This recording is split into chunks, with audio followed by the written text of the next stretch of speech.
जी, क्या शुभ नाम है आपका? जी, मेरा नाम मुन्नालाल मासूम। आपका प्रोफेशन क्या है, क्या करते हैं आप? मैं वर्तमान में झांसी नगर निगम में संग्रहकर्ता के रूप में काम कर रहा हूँ और बचपन से तो काफ़ी दिन वहाँ कच्चों में भी काम किया है। हालांकि इस वक्त मैं स्थायी हूँ, नगर निगम में काम कर। मुन्ना भाई, आपका संगीत की तरफ रुझान कब से शुरू हुआ? संगीत का रुझान मुझे लगभग याद है कि मेरे बड़े भाई माता के भजन गाते थे, अपने जवारे वगैरह जो होते हैं ना, उसमें भजन गाते थे। वो मैं छोटा था, उनके साथ चला जाता था। तो उन लोगों को गाते बजाते देखा भजनों में, तो मुझे लगने लगी कि मुझे भी गाना चाहिए। और असलियत में मेरे गुरु भी वही हैं जिनसे प्रेरणा मुझे मिली है। वो भजन गाते थे, तो मैं तब से लगभग 12-13-14 साल की उम्र से। अभी तक आपने कहाँ गाया जहाँ पे आपको ख्याति प्राप्त हुई? लगभग पूरा बुंदेलखंड, मुंबई छोड़ के मैं लगभग पूरे क्षेत्र में बसा, मुंबई छोड़ के बाकी पूरा बुंदेलखंड लगभग मुझे इस नई चीज़ को जानता है। और कभी कोई रचनाओं के नाम से जानता है, कोई मेरी रचना गा लेता है, कोई बंदिशें गा लेता है, कोई धनिया किसी को धन अच्छी लग जाती है।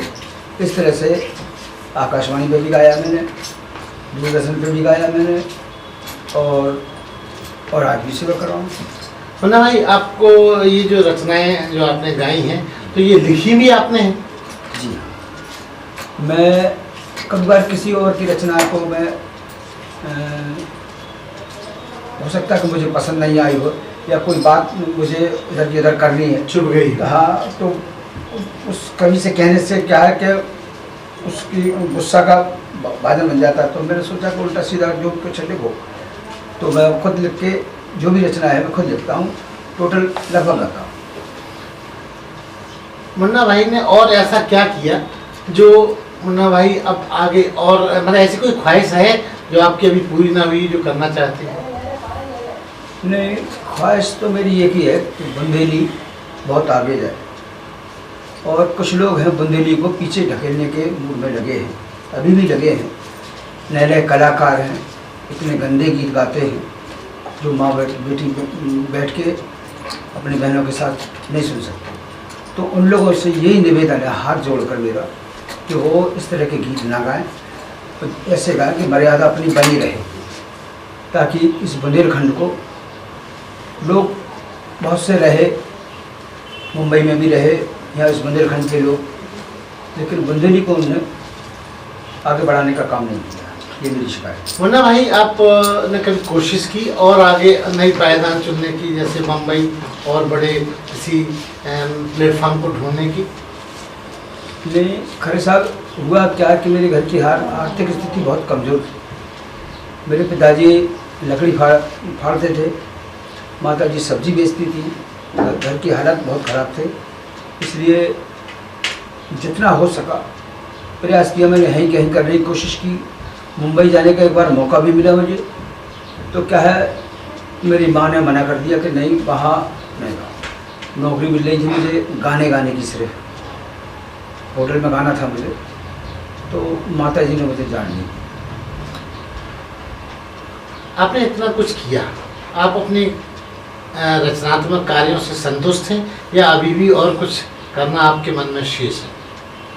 ये तो संगीत है, इससे तो मन भरता ही नहीं है। सच्चाई तो ये है, इससे मन नहीं भरता कि जितना करते जाओ। और ये तो मुझे आता कुछ नहीं है, लेकिन आज भी मुझे लगता है कि मुझे कुछ नहीं आता, लेकिन मन नहीं भरता। संगीत से तो मन नहीं। शाम को ड्यूटी के बाद जैसे समय मिलता है, तो भाई हमारे बिरजू भाई हैं, यहाँ मंदिर पे आ जाता हूँ मैं, तो यहाँ कुछ ना कुछ उल्टा सीधा अपने जो कुछ आता है सब यहाँ कर देता हूँ, और उसको ऑनलाइन भी कर देता हूँ कभी कभार।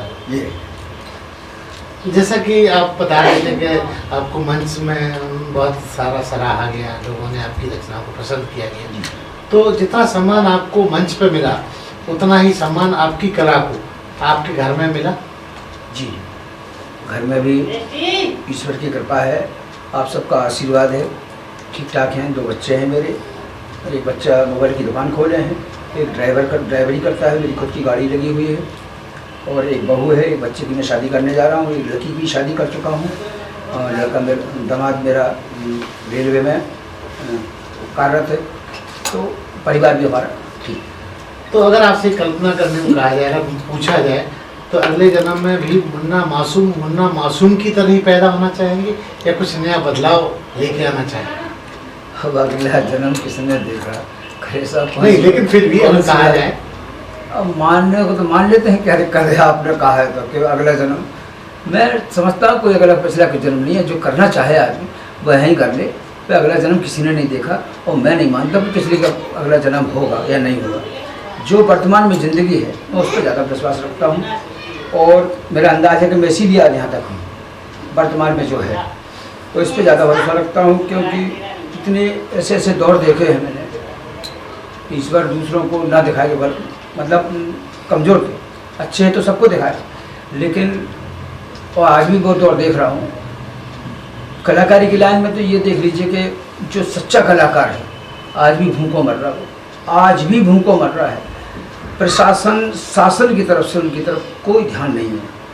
और बदकिस्मती ये देखिए, बड़े बड़े दिग्गज कलाकार बनते हैं, झांसी के गाड़ियों में घूमते हैं, बड़े बड़े उस्तादों में बैठना पसंद करते हैं, लेकिन वो एक तरफ से अंधे हैं। ऐसे ऐसे कलाकार हैं जो अभी भूखों मरने की स्थिति में पड़े हैं, उन्हें उनका ध्यान नहीं है। यही हमारी संस्कृति के विरुद्ध लोग, षड्यंत्र करने वाले लोग यही हैं, जो अपने आप को मुखिया बन के इस बुंदेली संस्कृति को डुबा रहे हैं। इन्हें इनकी बात सरकार तक तुरंत जा सकती है, मगर ये नहीं करते। इसके पीछे क्या कारण लगता है, वो क्यों नहीं करते ऐसा? उनका खुद का स्वार्थ है, अपना नाम हो जाए, दूसरे का क्या लेना। मतलब छोटे बड़े कलाकारों का मुद्दा है कि बड़ी मछली छोटी मछली को खा रही है। तो ये है कि अब वो जो कर रहे हैं, हालांकि गलत तो है ही है। आदमी हर जगह अपना एक राजनीतिक पेच फंसा देता है कि यार मैं रहूं, और छोटे कलाकार को इस्तेमाल कर लो, वाह भैया क्या बढ़िया गाया तुमने, बहुत अच्छा। वो कलाकार फूल गया, रात भर उससे प्रोग्राम करा लिया, उससे पैसा ऐसे भी नहीं दिए, उससे बह जाओ। मतलब उसके साथ छल करते हैं, लगभग करते हैं। अभी यहाँ संस्कृति विभाग है और तमाम विभाग में सुविधाएँ भी हैं, काम है, लेकिन वो उन तक पहुँच नहीं पा रहे हैं। सिर्फ यहाँ भी जन सूचना विभाग है, तमाम कार्यक्रम आते हैं, लेकिन वो सूचनाएं नहीं मिल पाती। मतलब वो लोग जानबूझ के छोटे कलाकारों तक सूचना जाने नहीं देते कि इन्हें जानकारी हो जाएगी, और फिर वो इसमें टांग फंसाएंगे तो भाई हमें भी इसमें मतलब कार्यक्रम में मौका दिया जाए, लेकिन उन्हें उन तक पहुँचने नहीं देते। मुन्ना मासूम के और कुछ ऐसे शौक जो दुनिया नहीं जानती गायकी के अलावा?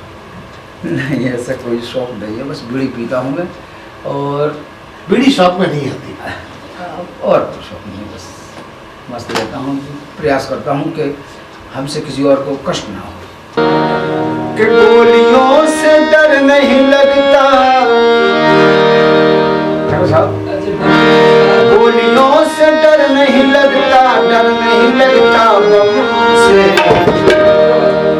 नौकरी वाले को डर लगता अफसर की।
कोलकाता में है।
यदि आप अपना टैलेंट बंजारा बीट्स के साथ शेयर करना चाहते हैं तो 2 से 3 मिनट का वीडियो हॉरिजॉन्टल में बनाकर इन नंबरों पर भेजें।